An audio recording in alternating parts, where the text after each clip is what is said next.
Bienvenue sur ma chaîne, le rendez-vous où l'on explore les textes sacrés pour mieux comprendre les grandes traditions spirituelles. Aujourd'hui, nous nous penchons sur un passage fascinant de la Bible, les versets 1 à 7 du chapitre 2 de la Genèse. Ce texte, qui décrit l'achèvement de la création et la formation de l'homme, est un pilier partagé par le judaïsme, le christianisme et l'islam. Mais chaque religion y projette une lumière unique relevant des visions différentes de Dieu, de l'humanité et de notre place dans l'univers. Pourquoi le repos de Dieu est-il central pour certains et rejeté par d'autres ? Que nous apprend le souffle divin insufflé dans l'homme ? À travers la lecture de ces versets et les trois interprétations, juives, chrétiennes et musulmanes, nous allons découvrir comment ce texte ancien continue d'inspirer des millions de croyants. Alors installez-vous et embarquons dans ce voyage interreligieux pour décrypter ce passage de la Genèse. N'oubliez pas de liker, de vous abonner et d'activer la cloche pour ne rien rater. C'est parti. Genèse, chapitre 2, versets 1 à 7. Ainsi furent achevés les cieux et la terre, et toute leur armée.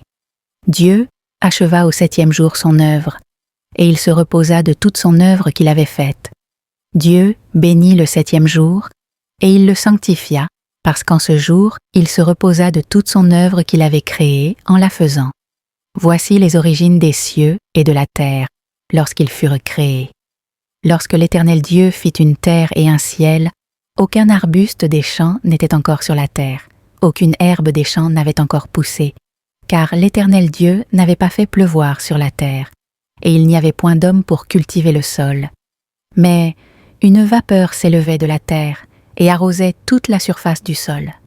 L'Éternel Dieu forma l'homme de la poussière de la terre, et il souffla dans ses narines un souffle de vie, et l'homme devint un être vivant. Ce passage, riche en images, pose les bases de questions fondamentales comme le repos divin, la création de l'homme et le mystère du souffle de vie. Voyons maintenant comment chaque religion l'interprète. Dans l'islam, ces versets trouvent un écho puissant dans le Coran qui décrit la création d'Adam à partir d'argile malléable. Le Coran nous dit « Nous avons créé l'homme d'argile sèche, extraite d'une boue malléable, et encore, quand je l'aurai harmonieusement façonné et lui aurai insufflé de mon esprit, tombé prosterné devant lui. » Donc ici, le souffle divin insufflé par Dieu confère à l'homme une dignité exceptionnelle, le plaçant au-dessus des anges qui doivent s'incliner devant lui. Le Coran précise qu'Adam est un représentant de Dieu sur terre, chargé de gérer la création, suivant la guidance divine. Contrairement à la vision juive ou chrétienne, l'islam rejette l'idée que Dieu se repose. Je cite le Coran, « Nous avons créé les cieux et la terre en 6 jours, et nulle fatigue ne nous a touchés. » Cette position souligne la transcendance absolue de Dieu qui n'a pas besoin de repos.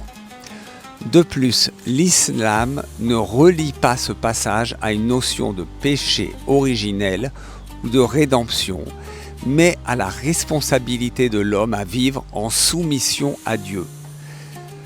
Cette vision met l'accent sur l'honneur humain et la souveraineté divine sans intermédiaire messianique.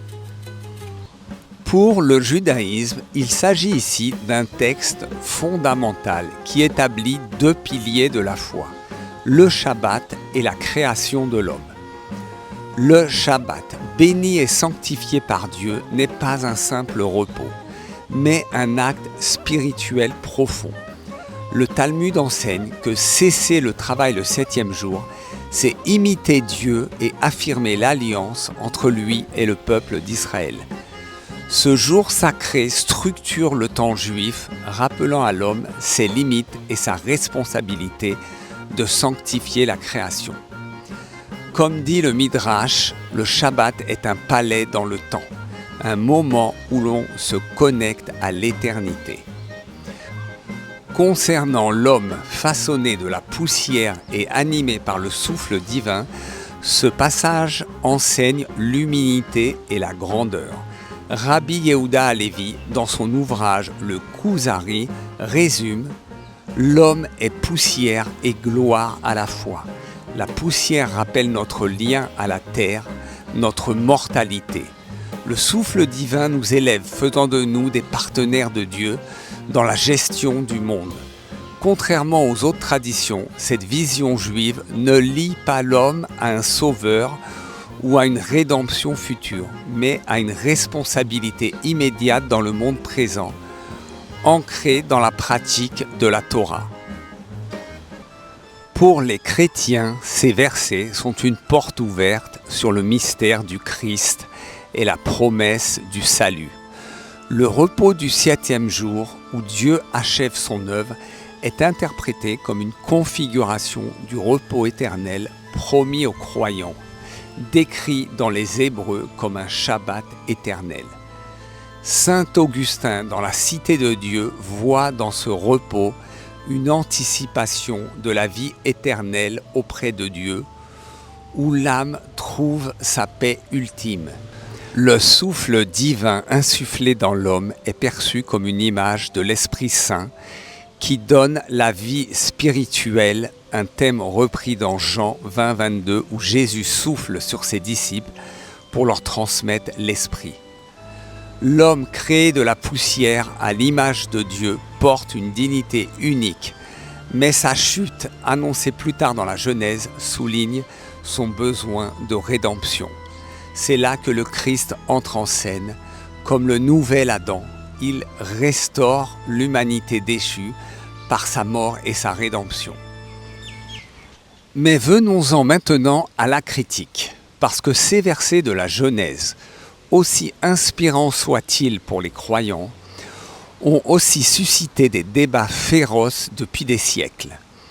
Ils ont nourri la foi de millions en donnant à l'humanité une origine divine. Mais posons la vraie question. Est-ce vraiment crédible? Ou est-ce vraiment un mythe antique parmi tant d'autres inventés par des sociétés primitives pour donner du sens au chaos du monde?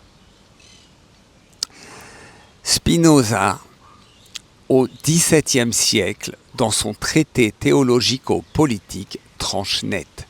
La Bible n'est pas un traité scientifique, c'est un recueil moral écrit par les masses pour maintenir l'obéissance.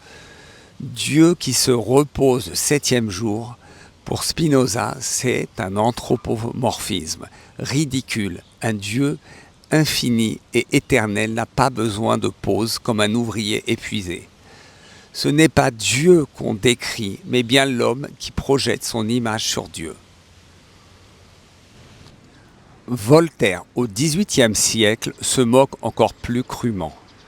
Un Dieu qui travaille 6 jours comme un manœuvre et se repose le 7e, absurde, écrit-il dans ses lettres philosophiques.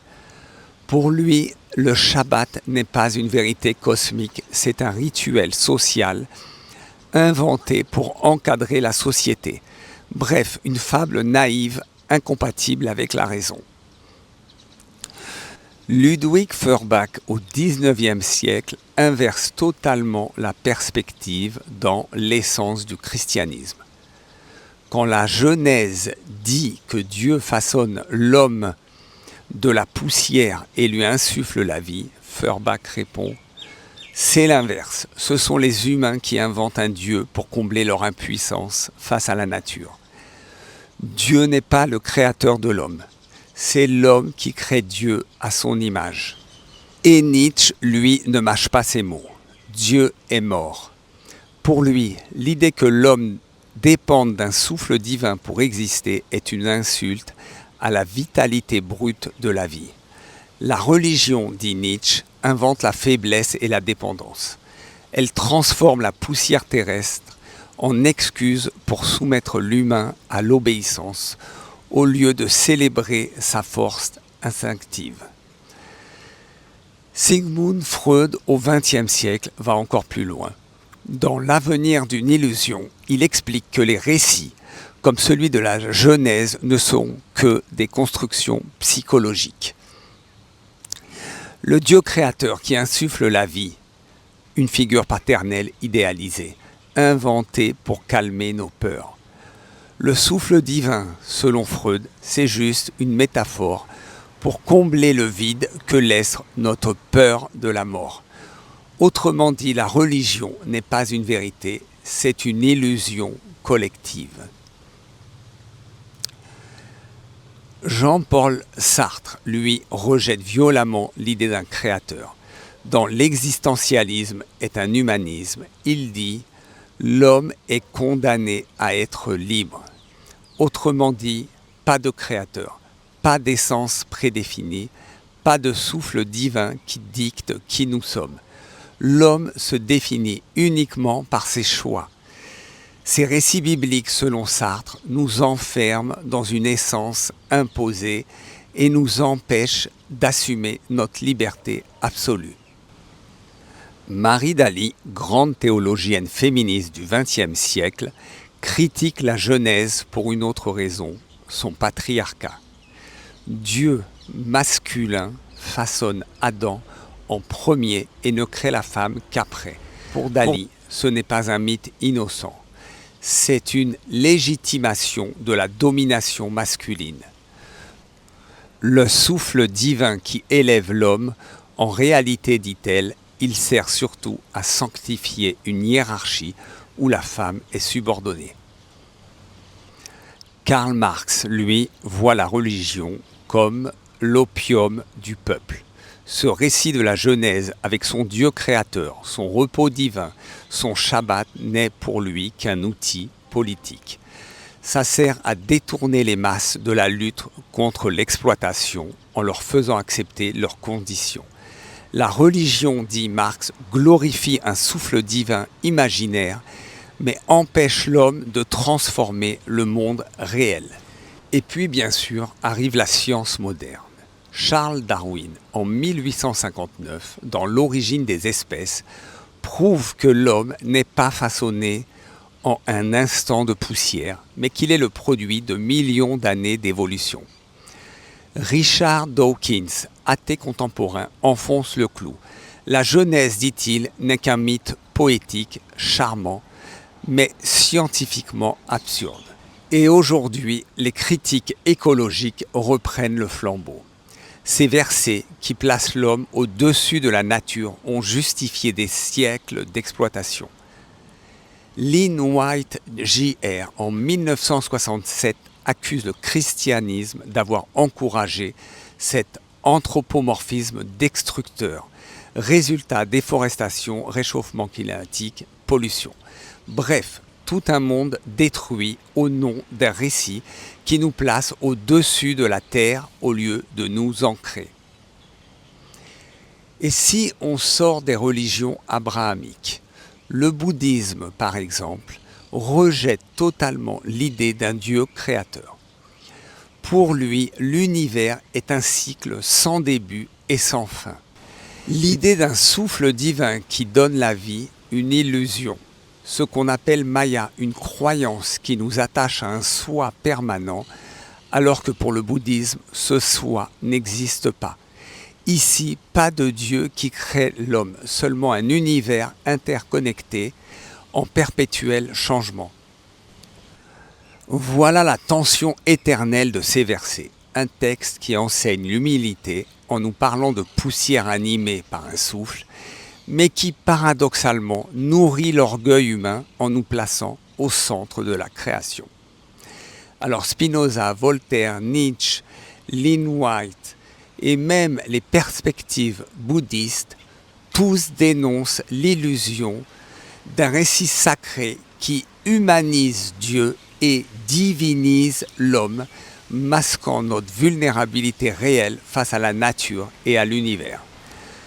Alors, qui croire? Les traditions abrahamiques qui y voient la dignité et la sainteté de l'humanité, ou les critiques philosophiques, scientifiques et écologiques qui n'y lisent qu'une projection humaine, un mythe ancien masquant notre insignifiance cosmique.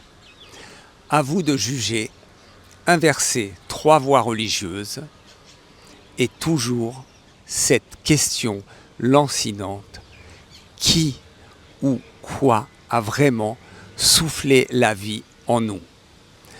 Abonnez-vous pour explorer la suite de l'Ancien Testament et partagez vos réflexions en commentaire.